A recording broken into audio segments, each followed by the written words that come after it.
Hello and welcome to the Preferred Contractors Podcast, where we give you actionable steps to grow your contracting business. I'm your host, Jordan Harrison. And in today's episode, we're going to be wrapping up season one of the Preferred Contractors Podcast. Can't believe that we've already gotten through one season of guests. We've had some amazing topics and guests on the show already. We've already got some booked out for next season, which will start in the middle of June. So super excited about the future of where this podcast is going to go. We've also had some amazing feedback on the great guests and things that we've talked about and discussed on here. So super pumped to kind of highlight some major things that's gone on. And of course, we've had some really great guests. We've had a lot of really great stuff that we've dove in and talked about. Everything from episode 1, where we had Jay Miller on, CEO of Kyber Digital, and he, obviously he is the kind of the visionary behind the Preferred Contractors Podcast, and of course our community that we host on Facebook. If you haven't hopped in there, I'm going to obviously invite you to come in and check it out, especially if you're in the contracting space. But yeah, so we're gonna, we started out with Jay Miller in episode 1. Sorry, not season 1. Well, yes, season 1. Started out with Jay Miller, and we talked a lot of things about digital marketing, but we really dove into like building, offer building, got into follow up processes, things like that. So it was just right out of the gate was just a lot of great information that people could take in immediately to their business. And of course, we moved into things like topics like review management with Chelsea Craig. We got into video content with Patrick Carr, who is amazing with that stuff. And we both geeked out together. And of course, if you're not doing video, you need to be doing video in your business, right? And then of course we did training and recruiting. We had we talked about training and recruiting. With Chad Peterman, which was an amazing guest, and they do amazing things at Peterman Brothers. Got into personal development and early entrepreneurship with Dave Taggart. That was a fun episode. Sales with Greg Wave, amazing sales guy. That one went an hour long, right? That was a huge episode. Absolutely enjoyed it. I actually listened to it the other day when I was out walking. Just because he had a lot of great gold nuggets that he dropped in there that I thought were great. And of course, we got into websites with Aaron and financing with Chris Schofield over at Blue Pages Pro and Service Finance. So I'm probably missing somebody in there. Oh, branding. We had branding with Miss Brittany Churchill, who we work with at the Preferred Contractors, and she's absolutely amazing with that stuff. So lots of great guests. We were super excited. Had a great lineup this season, and so we're excited for the season to come. So what I want to do in this episode, like I said when I started, is we want to dive into some highlights. I kind of got 5 highlights that I picked out. I thought that I wanted to kind of revisit on this episode as we wrap up, and just kind of remind you guys of some of the great stuff that has come out. And these are kind of the ones that really stepped out to me as I went back through and was thinking about all of season 1, and what's something I want to revisit and give back out to you guys and maybe dive a little deeper in. So first highlight I want to talk into was obviously episode 1. Jay dropped a bunch of gold nuggets in there. And I think, and we're going to touch on 2 things in there he talked about. One being building an offer. How do you differentiate yourself from your market? And then just providing a great customer experience, especially with like follow up and lead nurture. So I want to dive into those first, but the first clip I want to talk about is building an offer. And the reason why I want to revisit this is because there's a lot of people out there that just don't know how to do it right. People talk about all the time, you have to differentiate yourself from your competitors. You got to stand out. And people are like, well, I don't know how to do it, right? I don't want to, people are begging to say, I don't want to do the same thing as somebody else, right? And I just don't know how to separate myself. And so he dives into this episode clip I'm going to show you in just a minute about, how you build an offer, how you go through your process and figure out what's different. How do you give it a name so you can stand out from your competitors, right? So we're going to get into that here first. So let me just stop talking, and I'm going to roll the clip with Jay talking about building an offer and differentiating, I can't ever say it, standing out, pulling yourself apart from your competitors. What are contractors doing now that really keeps them from standing out from their competitors? So actually, Jordan, you were on a call last night where we were going through what we call an offer build. An offer build's not like a discount or It's not an offer where you're doing pricing so much as it is the way you position yourself and differentiate yourself in the market. So even for contractors who believe that they are in commoditized industries, because everybody does it. So let's just say we can give the example we were working on last night. Actually, this guy's a land clearer. He clears land, he mulches stuff. And we were trying to pull out of him on that call last night. Hey, like, what do you do that's different that your competitors don't do? And he goes, well, there's really nothing. I'm like, well, run us through your entire system, run us through your entire step customer journey. Like, what happens when you get to the home versus when you leave? Give me every little detail. And he started to go through, well, we clear for debris, we survey the land, we're double checking that we have the right things in place, all things that most contractors would do. But then he did one thing different. He said, well, first of all, we have a more advanced machine, not that no one else can get it, but we have this more advanced machine. And then what we do with that machine is we run it through what's called a back drag. And we do like 2 or 3 times, which is a little bit excessive, but we do it in this specific way, in this specific order, so that by the time the land is cleared and mulched, it's actually easier for the soil to be digested back into the earth. It's more eco-friendly. It looks nicer. It's finer. It's easier for wildlife to come back in. And right away, we were like, all right, that's it. That's the thing. Because now you have something that's differentiating yourself. And even if it's something that a couple other people do, it's the combination of that machine in this order, with this particular way that he's doing the back drag, with this particular way that he was coming in to assess and clear debris. The order of operations was unique to him for his company. So all we did was put a name for it. And we're able to now differentiate him from some of his competitors, not because he's doing everything completely unique and different, but the actual order of operations of what he's doing is unique. And then you have to express that to your customers, like, hey, there's a lot of roofers that'll come and do an estimate, and then they come and they bring like the equipter, and they bring all their sheets to make sure that debris doesn't get on the ground. But we also take these extra 4 steps that not a lot of other people do, and that's what makes them different. And you can't just say, oh, I have really great customer service. Everybody says that. Oh, we're the fastest. Everybody says that. How are you different? So you really got to like dig deep into your process to find out what you guys do that truly separates you from the competition, even if it's just pulling together 1 or 2 minuscule things that are available to everybody else, but you're putting them together in your recipe to make your recipe different. And we gave the analogy to that contractor last night. It's like everybody can make a chocolate chip cookie, but they're never going to taste the same. You know, everybody uses different amounts of flour or sugar. They bake them at different temperatures for different times. At the end of the day, it's still chocolate chip cookie, but your recipe is different. And so it's basically, what is your recipe that makes your process unique? That's what you need to highlight on. And that's what you need to then convey to your customers so that you stand out and so that you have something that differentiates you from being a commodity.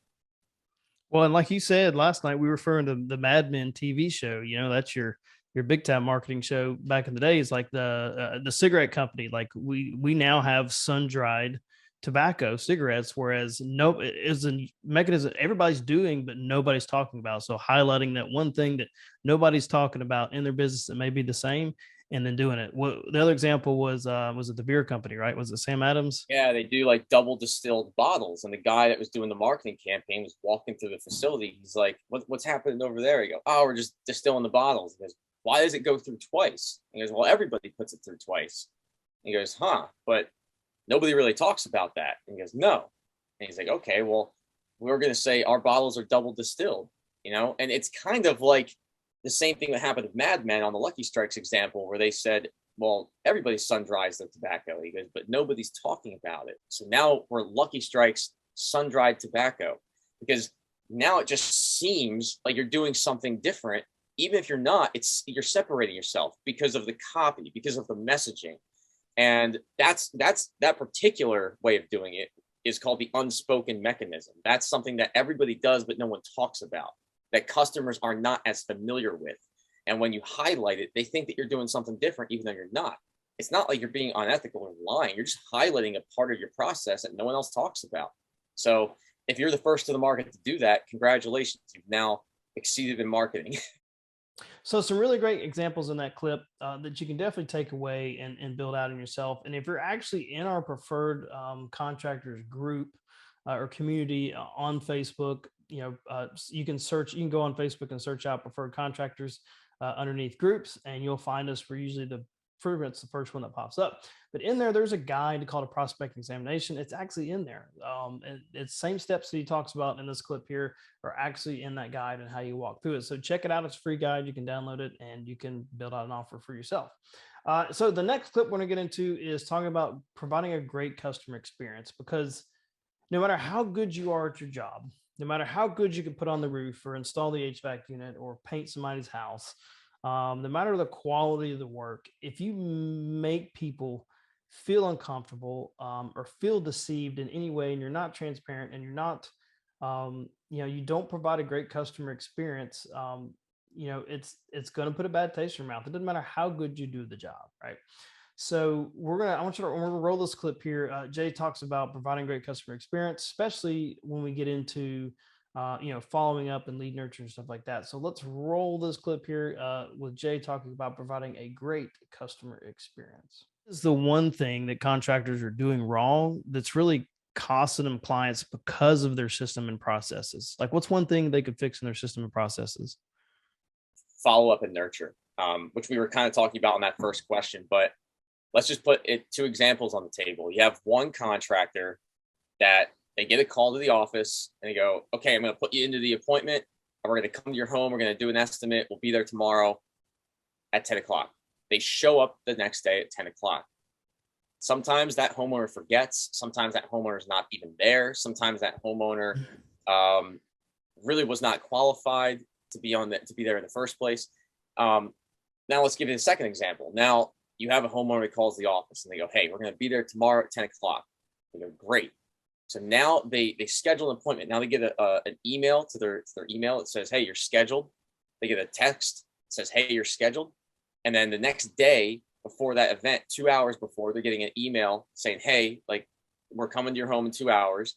They get a text that says, hey, John Doe from our company with a picture of his face on the SMS, he's coming to your house. This is what he looks like. He'll be there at 10:18 roughly, right? And in addition to that, you can even have an appointment setter that calls the homeowner. Hey, just want to double confirm that you're ready for us to come to your home today.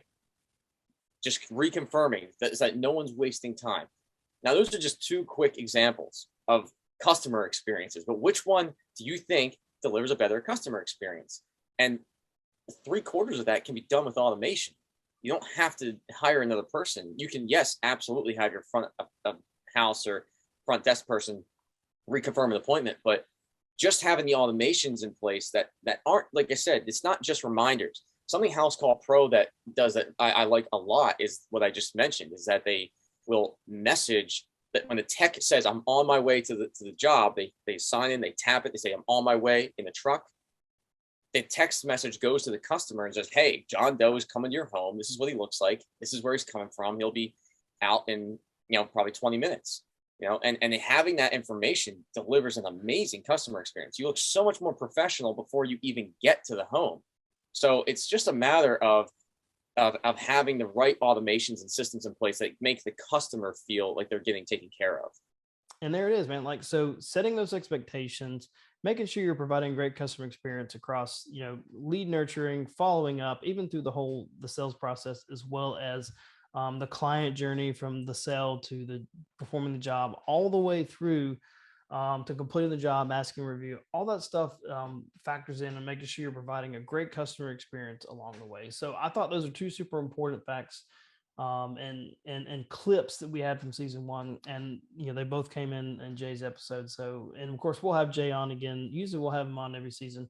He's got some great stuff to dole out. So excited to get him back on and talk more about marketing, systems and processes, things like that. So next highlight I want to go over is talking about negative reviews. And reviews are a big deal when you're a business, because Google factors in, I think it's like 30% of the weight of your of SEO and how you rank is on reviews, right? Even the keywords within the reviews, how you handle bad reviews, what's your rating, all that stuff factors in. So I highlighted here Chelsea Craig's with Rhino Reviews, her episode on talking about don't be afraid of negative reviews.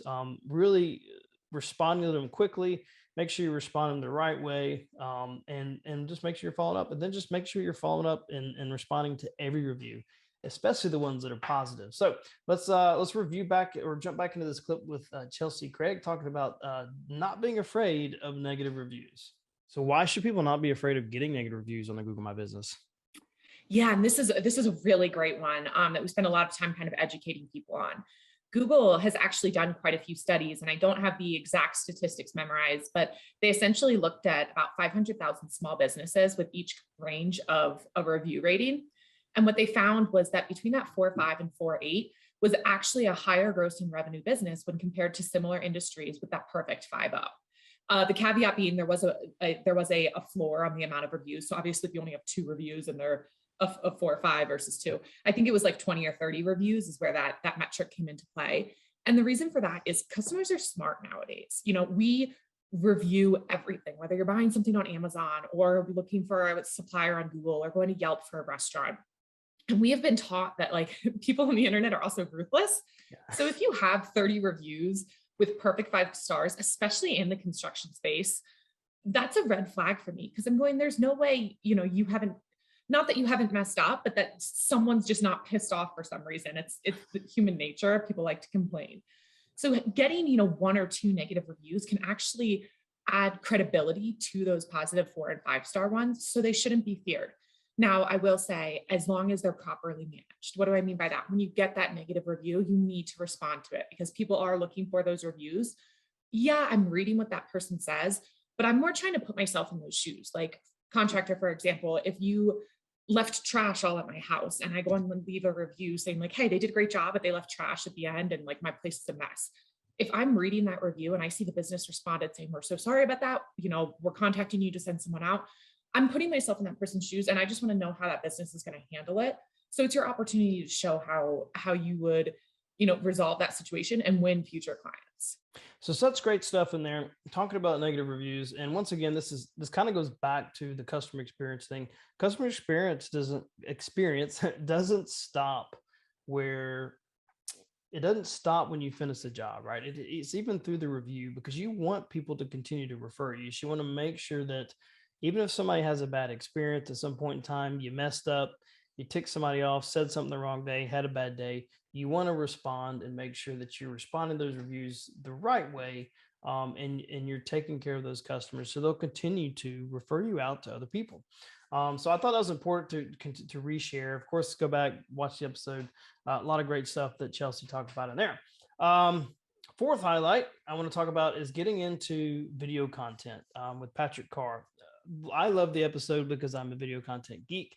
And that's all I do, right? All day is creating content and finding ways to educate, engage, hopefully entertain sometimes with some funny stuff in our group, for Contractors group. So I wanted to highlight this because video, I would say the video is the future of marketing and your business and content, but it's really not the future. It really is here now. Like if you're not creating video for your business, or you're not creating a strategy, or you're not going live on social media or whatever, you don't have video making that connection with your ideal customers, you're really going to get left behind because everybody's catching up to it now. So almost if you're creating video now, it's good.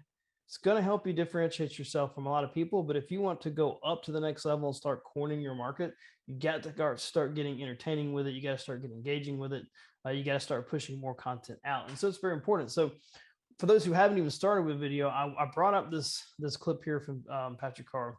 We talk about top 3 things to focus on when getting into video content, and things that you need to focus on when you get started, if you haven't started already, or you're just getting into it.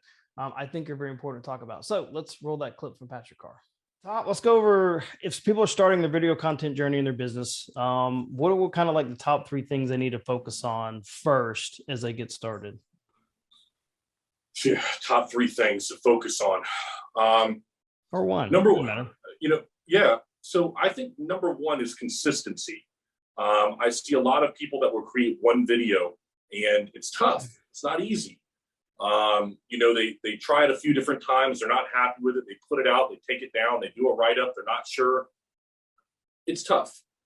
You do it 2 times, it becomes a little bit easier. 3 times, the consistency of it is what matters, especially when we're talking about that organic content. Organic content is branding. You don't get that from one video. You get it from people consistently seeing what you're about over and over again.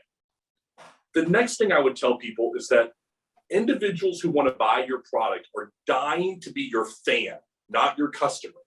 They want to be a fan of a company. There's a difference. A fan will tell other people about it. And the only way that happens is when they get a chance to know you. And you alluded to it a second ago. Your client was great off camera.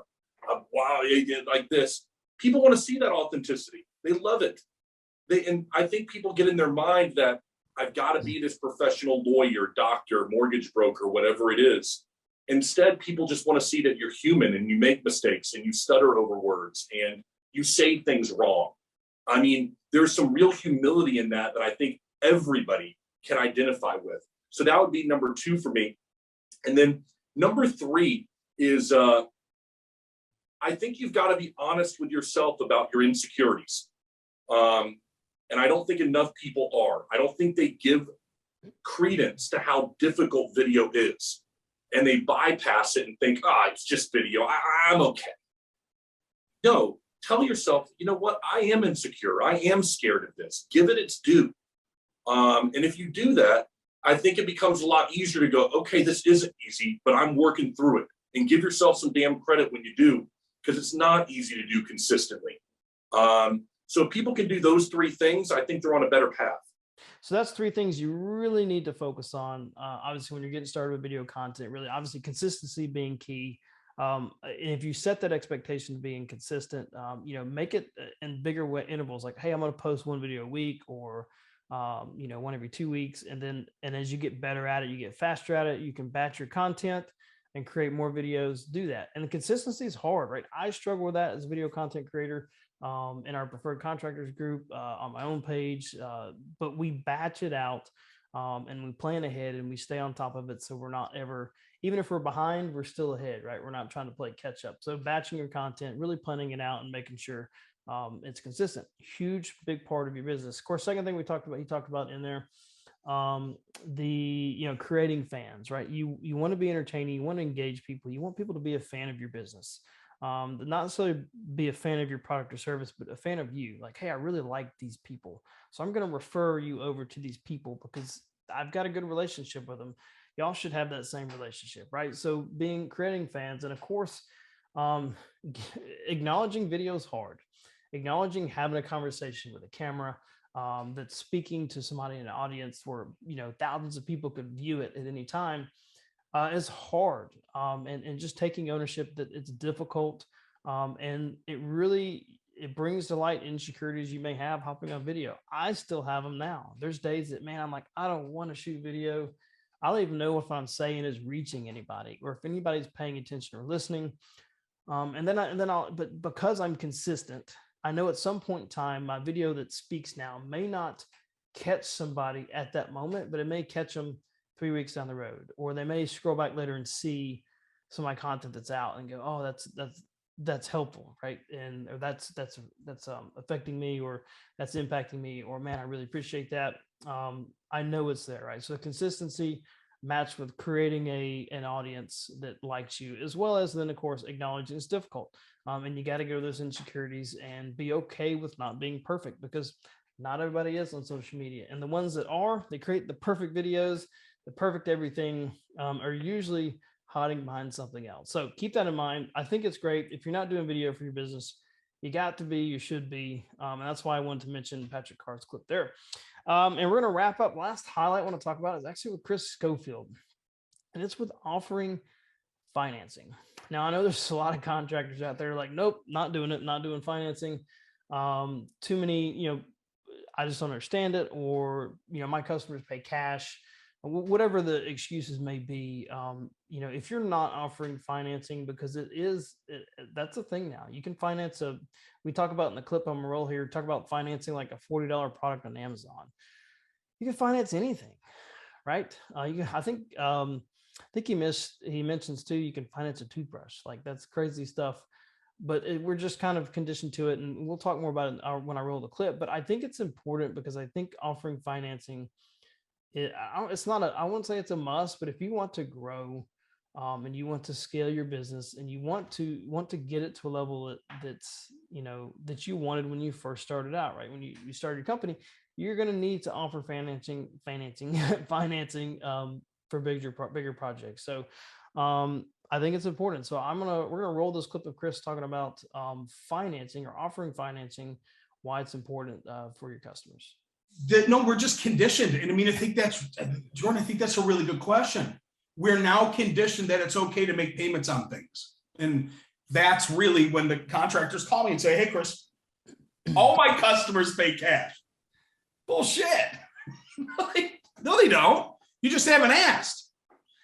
You haven't asked them if they want a 12-month same as cash and just pay it off with no prepayment. But you haven't asked them if they want a low monthly payment of $130 per month without a prepayment penalty, because you just assume that they have cash, they got a home equity, they're going to slide a credit card, they got an insurance check. So that's what I think really is kind of changed, is the conditioning of a consumer over in the ease to buy things now and pay over time. So let me ask you, do you think that's good or bad though? I think it's great because people can afford to so there's things that you need, there's things that you want, and then there's those unfortunate, uncomfortable grudge purchases. We needed an air conditioner because we live in Florida and we need to live. I upgraded to a $25,000 air conditioning system for my house because it's what I wanted. Because I used financing, it made it easy and affordable for me to leverage the money and pay over time on my terms. A grudge purchase is, oh my God, we have a hole in our roof and it's not covered under insurance. We need to get this thing fixed or replaced or repaired. And I can't eat it, I can't drive it, and I can't show it off. That's a grudge purchase. Has to be purchased, but you can't take it and show it off, right? You can now make it affordable. You can finance a $500 repair. You can finance the whole thing. And if it's an insurance job, you can finance deductible plus the upgrade, plus the cost of repair, get paid at the end, and then get the insurance check and pay off the total loan. So that's how financing can be offered in so many different weird ways, right? And Chris brought up some great points in there, really talking about putting yourself in a buyer's perspective. A lot of people finance large purchases. So if you're not offering that as a contractor and you're wanting to really grow and scale, you're going to have a hard time and you're losing out on market share of people that want to finance, larger item purchases. So think about that as you're moving forward in your contracting business. If you haven't offered financing yet, something that you really want to do. And that's it. That wraps up season 1 wrap up video, whatever podcast. Super excited about this season. It was really great. Looking forward to season 2. Already got some guests scheduled out. If you want to be a guest on the Preferred Contractors Podcast, you have some actionable steps and tips that you could provide to the contracting community that would be super helpful for them and helping them grow or scale. I will put my contact information in the show notes so you can find me on Facebook or in the Preferred Contractors community group and look me up and we'll see what you got to offer and see if we can get you on the show. So thank you guys again for listening to the Preferred Contractors Podcast. If you haven't hopped in our Preferred Contractors community, it's hosted on Facebook, facebook.com/groups/preferred.contractors. You'll probably never remember that. But if you'll search out Preferred Contractors in groups, it should be the first one that pops up. So we're putting content in there fresh daily on everything marketing, branding, business development, and so much more that's in there. So super valuable stuff that you can use. Actual steps to grow your contracting business. So looking forward to season 2 launching in June. Until next time, see you again.